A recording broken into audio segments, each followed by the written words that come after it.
So, my people, more reactions about Tinubu's speech yesterday, which a lot of people have already come out, and some said that the speech was empty, and some said that the speech was without weight, which some people said that Tinubu coming out to address Nigerians, made a difference because he has already suspended the protest. But let me tell you, today, protest is still going on because yesterday I posted a video as well where the organizers of this particular protest vowed that the protest must continue because Tinubu did not address their demands. So today, Nigerians, they are still protesting across Nigeria. So in this particular video, I would love you guys to watch and hear what Rufai as well as Dr. Abat and Ayo said concerning Tinubu's speech yesterday. I'm going to be right back. Rufai, 4 days later, President Bola Ahmed Tinubu has given a speech. Was that a speech that was worth the wait, or did you expect something more?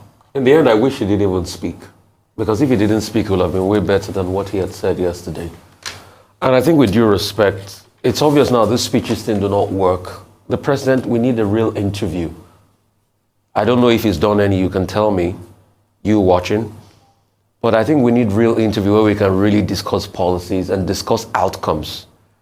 Because it was just a speech with a lot of rhetoric, no outcomes.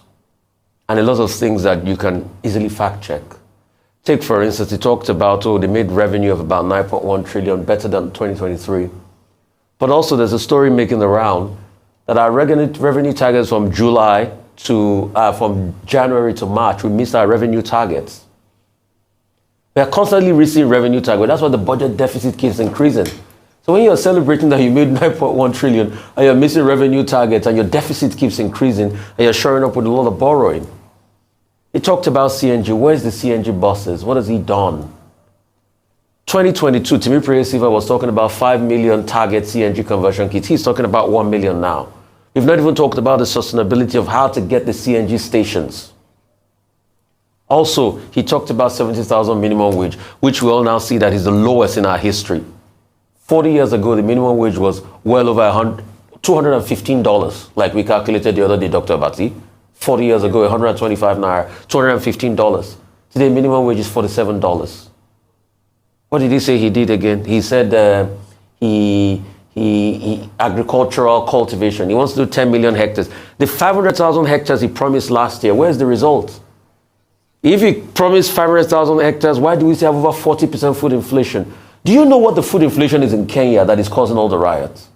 It's 7%. Nigeria is over 40%. He couldn't deliver on 500,000 hectares. We have not seen all the food he says he cultivated. Now he's talking 10 million hectares. Have we fixed the security on the land? So there are many things that's why we want to interact with him so we can know his policy positions. It's not written speeches, it's what he wants to say. Let's even see how he understands the policies. It's not too much to ask for from a president. Okay. We discussed this same subject exhaustively, I think, yesterday on This Day Live, the Sunday talk show, the other program, that I appear in. And some of the things that we said was that, there are key takeaways in this speech. Number one, the president tried to show empathy, commiserate with people, say they should, call off the strike. Number two, he wants protesters to eschew ethnic bigotry that you have seen at Lagospedia, here in Lagos, where they are saying Igbos should leave Lagos. The president also said those who have been using this for opportunism to heat up the polity will be punished. The law will catch up with them. He outlined various programs that he has done for the youth in the last 1 year. But beyond that, he talked about economic reforms and the gains of his economic reforms, debt service reduction, CNG initiative, opportunities for the manufacturing sector, and all of that. People can argue with that and say, they don't believe what he's saying. And then, of course, he asked people to suspend the protests. And he called for dialogue with the youths, that the government is prepared to dialogue with the people. I think at paragraph 31, he said, I've heard you loud and clear. And this is a listening government. We're prepared to listen.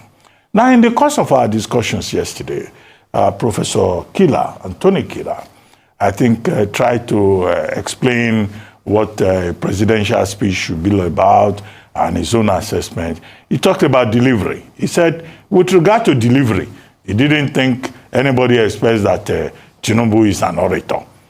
In terms of, content, he thinks that the speech was well written, okay?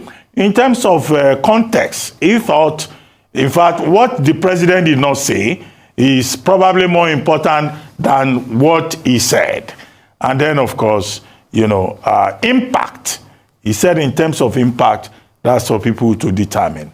And it is in terms of impact that Nigerians have been divided.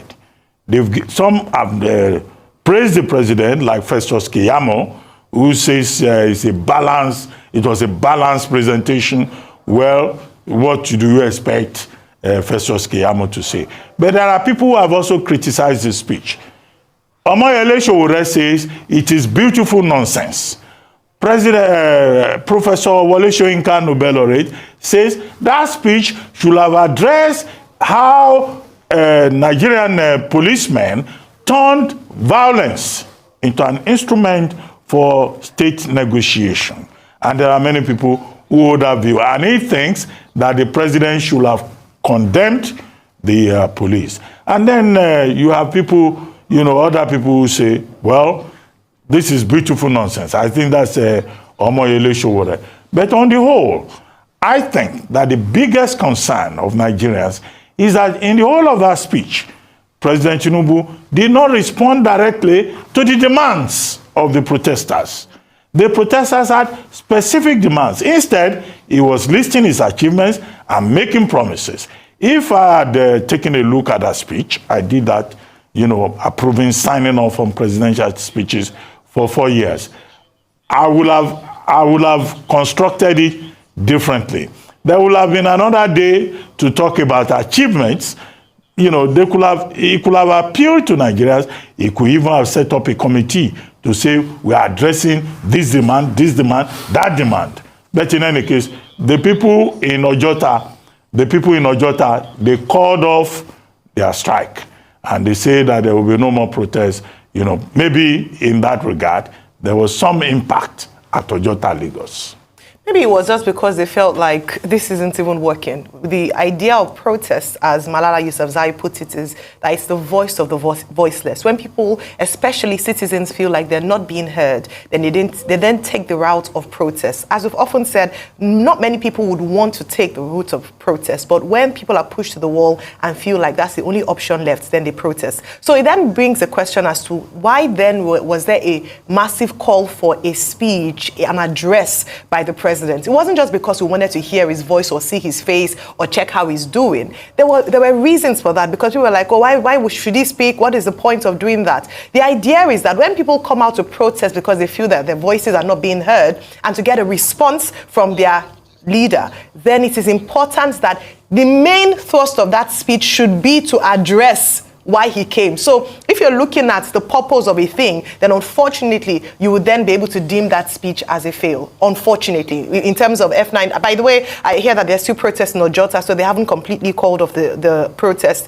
They had said 10 days, and so this is just day 5, and we'll see just how deep the impact was. Now, going back to my thoughts, in terms of the fact that if the purpose of the speech was to address the concerns of the people who felt that their voices were not heard, in fact, it almost seems as if their voices were non-existent. If you look at the detail of the speech, let me say, in terms of how he started very strong, but unfortunately, as he proceeded, it kept falling and falling and falling until the numbers went flat in terms of the grade for that speech. He could have done a lot better. This was the moment to redeem, even though he had missed the chance when he ought to have come out to speak before the protest started. No president wants any life of his citizens lost. Not one. Every single Nigerian life matters. So if a leader can prevent a life from being lost, one life, then he would take all the options available to him. Part of that option was perhaps to come to the people to speak and then open up the channels for dialogue and set timelines and actual milestones as to what, he hopes to do in the next few weeks, next few months, to at least even assuage the agitations of the people. I don't think that was clear cut out in that speech, and that's quite unfortunate. I'll take my last point here. We can take a leaf from both Kenya and what's happening in the UK, and I say this with regards to ethnic baiting and bigotry. I thought you could have come out with a harder stance on that. If you listen to the Home Secretary of the United Kingdom, Eva Cooper, she mentioned so many times, we will not take this. We will not protect our people, and there's no room for that. But, I mean, there's no time to go, and I wanted to speak a bit more in terms of just breaking it down. The youths want their president to listen to them, not just to speak. And I hope the president will demonstrate that he is a listening president, not just for the optics. So, my people, that is it. I hope you guys heard what they said here. According to Rufai, he said that it's as good as he did not even, address Nigerians, because there's no need, there's no result, because the demands for this protest, Tinubu did not make mention of them. So I don't know what you think. I would love you guys to leave your thoughts in the comment section as always.